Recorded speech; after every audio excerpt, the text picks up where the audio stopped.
Welcome back beyond army. क्या तुमने कभी सोचा था कि स्ट्रॉन्गेस्ट सॉर्सरर हार जाएगा? Gojo Satoru, the honoured one, invincible, untouchable. लेकिन चैप्टर 236 में वो फ्लोर पे पड़ा था कटने के बाद। सुकुना खड़ा था स्माइलिंग। आज के वीडियो में मैं तुम्हें बताऊंगा कि कैसे the most hyped fight in anime history एक ट्रेजेडी बन गया। Gojo versus Sukuna, the end. Video last तक देखना क्योंकि एंडिंग में मैं एक क्वेश्चन रखूंगा जो तुम्हारा दिमाग हिला देगा। तो चलो शुरू करते हैं। पहले समझते हैं कि ये फाइट क्यों इतना इंपॉर्टेंट था। देखो, गोजो सातोरू को द स्ट्रॉन्गेस्ट सॉर्सरर बोलते थे, लिमिटलेस और 6 आइज के साथ। उसके पास इन्फिनिटी थी, मतलब कोई भी अटैक उसको टच नहीं कर सकता। उसका domain expansion, unlimited void, instant win button, hollow purple existence erase कर देता था। और दूसरी तरफ Sukuna, the king of curses, 1000 साल पुराना, 20 फिंगर्स फुल पावर, मेग्यूमी की बॉडी पोजेस किया हुआ। उसके पास श्राइन टेक्निक थी, क्लीव और डिसमेंटल। उसका domain expansion, malevolent shrine, open barrier type, सबको चीर देता था। तो बेसिकली ये था immovable object versus unstoppable force. लेकिन सुनो, ये सिर्फ पावर का बैटल नहीं था, ये बैटल ऑफ आइडियोलॉजीज था। गोजो बिलीव करता था कि स्ट्रेंथ में लोनलीनेस है, सुकुना बिलीव करता कि ट्रू स्ट्रेंथ सॉलिटरी होती है। दोनों अपने फिलॉसफी के लिए फाइट कर रहे थे। और सबसे बड़ा ट्विस्ट, मेग्यूमी। सुकुना ने मेग्यूमी को अपना वेसल बनाया था,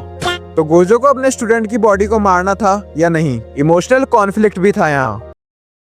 चलो अब समझते हैं पावर्स को सिंपल लैंग्वेज में। पहले बात करते हैं गोजो की। पहली चीज, इन्फिनिटी। इमेजिन करो तुम गोजो को पंच मारने जा रहे हो, लेकिन तुम्हारा पंच कभी उसको टच ही नहीं करेगा, क्योंकि गोजो के और तुम्हारे बीच में एक इन्फिनाइट स्पेस है। तुम आधा डिस्टेंस ट्रेवल करोगे, फिर आधा, बट नेवर कंप्लीट। तो बेसिकली अनटचेबल। दूसरी चीज, अनलिमिटेड वॉइड। इसका डोमेन एक्सपेंशन, जब ये एक्टिवेट होता है तो ओपोनेंट के दिमाग में इन्फिनाइट इंफॉर्मेशन आ जाता है। 1 सेकंड में तुम्हारा ब्रेन ओवरलोड हो जाएगा, तुम स्टैचू बन जाओगे, इंस्टेंट पैरालिसिस। तीसरी चीज, हॉलो पर्पल। ब्लू अट्रैक्ट करता है, रेड रिपेल करता है। दोनों को कंबाइन करो तो पर्पल बनता है, जो मैटर को इरेज कर देता है, लिटरली एग्जिस्टेंस से मिटा देता है। अब बात करते हैं सुकुना की। पहली चीज, cleave and dismantle. Cleave strong opponents को एडजस्ट करके कट करता है, डिसमेंटल वीक टारगेट्स को चीर देता है, इनविजिबल स्लैशेस, डॉज करना मुश्किल। दूसरी चीज, मेलोवलेंट श्राइन। इसका डोमेन ओपन बैरियर टाइप है, मतलब बाहर के लोग भी अफेक्टेड होते हैं। 200 मीटर रेडियस में सब कुछ कटेगा, गारंटीड हिट।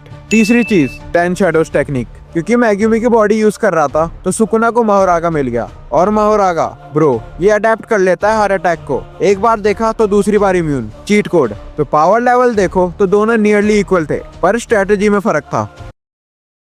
अब एक्चुअल फाइट की बात करते हैं phase wise. Phase 1, domain clash. Fight शुरू होता है दोनों के डोमेन एक्सपेंशन से। Unlimited void versus malevolent shrine. पहले तो गोजो डोमिनेट कर रहा था, उसका डोमेन स्ट्रॉन्गर था, लेकिन सुकुना ने एक स्ट्रेटेजी यूज किया। उसने अपने डोमेन को बाहर से अटैक करना शुरू किया। क्योंकि मेलोवलेंट श्राइन ओपन बैरियर है, वो बाहर से प्रेशर डाल सकता था। रिजल्ट, दोनों डोमेन्स कोलैप्स होते रहे 5 टाइम्स। हाँ भाई, 5 टाइम्स दोनों ने डोमेन क्लैश किया। और हर बार डोमेन एक्सपेंड करने से गोजो के ब्रेन को हैवी डैमेज हो रहा था। Phase 2, hand to hand combat. जब डोमेन्स फेल होते रहे तो दोनों फिजिकल कॉम्बैट में आए, और यहाँ गोजो शाइन कर रहा था। उसकी hand to hand combat skill superior थी, लिमिटलेस से प्रोटेक्ट कर रहा था और साइमल्टेनियसली अटैक भी कर रहा था। सुकुना को प्रेशर फील हो रहा था, उसके क्लीव और डिसमेंटल इन्फिनिटी से क्रॉस नहीं कर पा रहे थे। गोजो कॉन्फिडेंट था, स्माइल कर रहा था, बोला भी ना आई वुड विन। लेकिन भाई, यही उसकी गलती थी, ओवर कॉन्फिडेंस।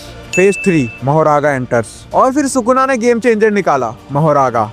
10 शैडोज टेक्निक से समन किया। महोरागा ने इन्फिनिटी को अडेप्ट करना शुरू किया। पहले अडेप्ट नहीं कर पाया, गोजो ने उसको एक बार टेम्पररी डिफीट भी कर दिया। लेकिन महोरागा का नेचर यही है, हर अटैक को ऑब्जर्व करना और अडेप्ट करना। और ये मूवमेंट एपिक था। बैकग्राउंड में सुकुना वेट कर रहा था, साइलेंटली ऑब्जर्विंग, प्लानिंग। जब तक महोरागा इन्फिनिटी को समझ नहीं लेता, सुकुना अटैक नहीं करना चाहता था। गोजो को लग रहा था कि वो जीत रहा है, लेकिन एक्चुअली वो सुकुना के प्लान में फंस रहा था।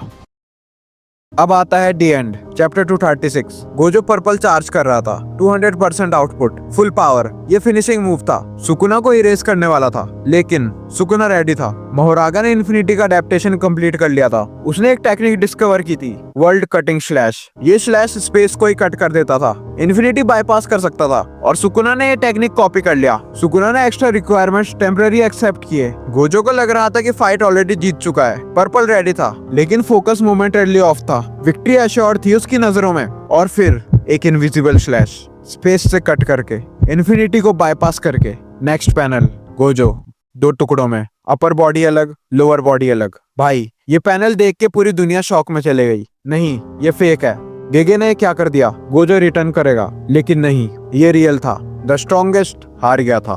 लास्ट पैनल में गोजो इमेजिन करता है गेतो, नानामी सब वेट कर रहे थे, वो स्माइल करता है। ये एक्सेप्टेंस था। गोजो को पता था वो ऑलरेडी कट चुका था। ये उसके लास्ट थॉट्स थे। और सुकुना स्टैंडिंग विक्टोरियस, लेकिन रिस्पेक्ट थी उसकी आंखों में। You are strong Satoru Gojo, I won't forget you. भाई ये मूवमेंट डिवेस्टेटिंग था।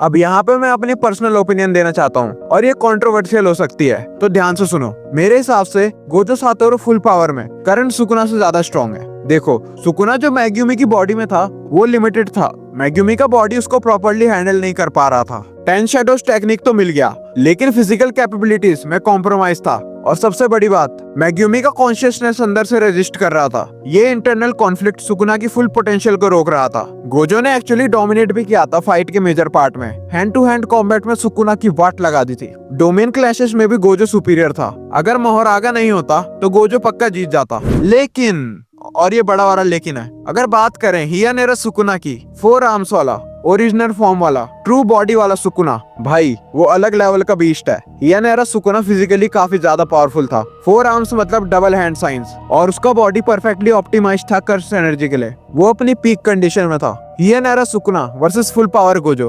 ऑनेस्टली मेरे हिसाब से सुकुना जीत जाता, क्योंकि वो फॉर्म में सुकुना को मोहरागा की जरूरत ही नहीं पड़ती। उसकी फिजिकल डोमिनेंस ही काफी होती, प्लस 1000 साल का बैटल एक्सपीरियंस। तो कंक्लूजन, गोजो ज्यादा स्ट्रॉन्ग है मैग्यूमी बॉडी वाले सुकुना से, बट हियानेरा सुकुना गोजो से ज्यादा स्ट्रॉन्ग है। ये मेरी ओपिनियन है, तुम डिसएग्री कर सकते हो और करना भी, क्योंकि यही तो मजा है पावर स्केलिंग डिबेट्स का।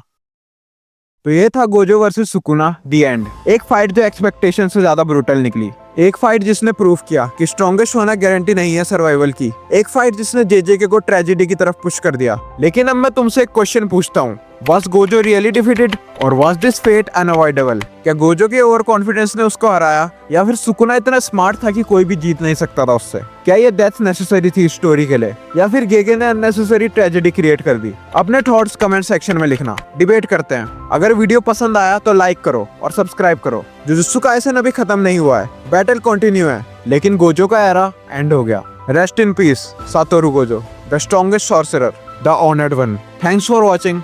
See you next time. Sayonara.